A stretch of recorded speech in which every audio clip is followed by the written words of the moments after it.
The participants were then asked to re-examine the moment in which they first heard of that morning's destruction in order to better understand the way they habitually produce meaning.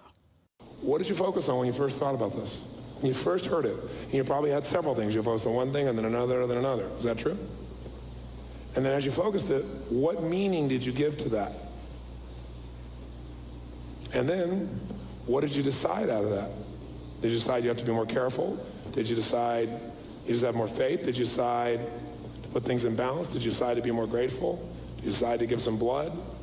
What did you decide before we talked this morning? I want to know how you processed initially, what you focused on, what meaning you gave, what you did in your head, what action you think you do. And then we're going to do a little analysis together so we can see the diversity. We're going to have you be in groups of 7 people so you really get a different sets of perspectives. Here, Robbins explains some frameworks for how people produce meaning, starting from the fact that a stimulus, such as that morning's news, prompts one to ask questions. All emotions are based on a triad of 3 areas of experience working together: physiology, focus, and language patterns. This triad is represented by the triangle that Robbins is now drawing on the board. Whatever stimulates it, somebody's request, somebody's demand, somebody's interest, television, whatever. What will control your focus, though, day to day, even with that stimulus, is questions. So if when this happened, the question you asked yourself was, and your focus is like, oh my God, who did this? Then we know what's going to happen. You're going to move towards anger. If your question was, how could man do this to man? What's humanity coming to? Then you've gone to a different place. If you went to a question like, God, I wonder how these families are dealing with that, you're going to come up with a different set of emotions. If your question was, how can I really serve in this area? How can I help? You're going to go to a different place.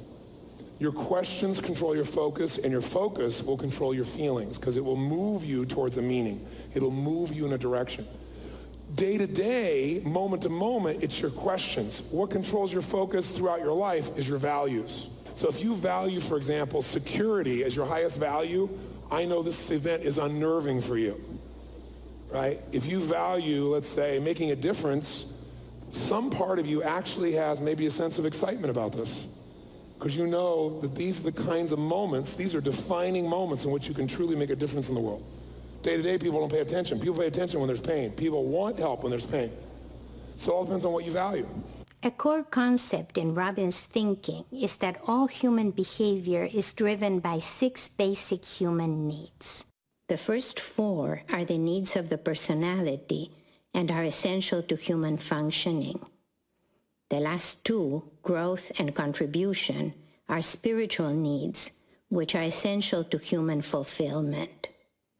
All 6 human needs can be met in negative or positive ways. For example, in a situation such as September 11, many people experienced a loss of significance and certainty, which could lead them to the emotion of anger. Anger restores the sense of significance. The angry person feels important. And certainty, the angry person knows who is to blame. Even though a destructive emotion such as anger doesn't feel good, it is difficult to abandon it when it satisfies 2 or more needs.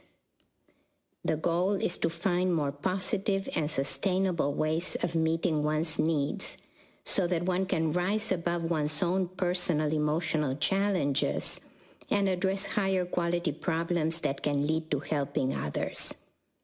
It is ultimately by serving others that all 6 human needs are met most intensely. If you value significance more than anything else, you're pissed off about this if you're an American. Right? If you value certainty, you may be pissed off because you're afraid you're going to lose that, so you get into anger as a way of overcoming that. If you value connection, you probably are trying to think of all the people you can connect with, or you probably called people you care about the situation, or you shared it, and that's the highest thing you have. If you value variety, this is like, wow, this is drama, this is terrible, but it's a little exciting for you. Because there's no bad or good here. This is about authentically knowing how you react to situations.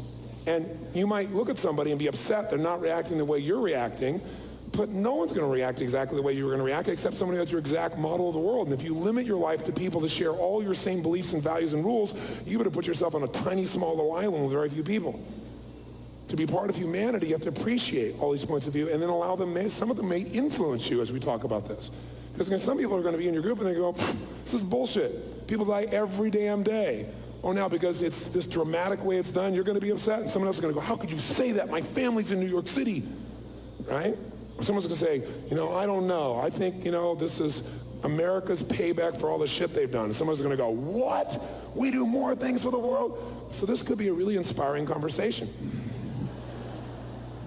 Or if you start to get hooked, if you feel yourself getting hooked by something someone's saying, instead of getting hooked by them, you got to realize you're the one who's hooked.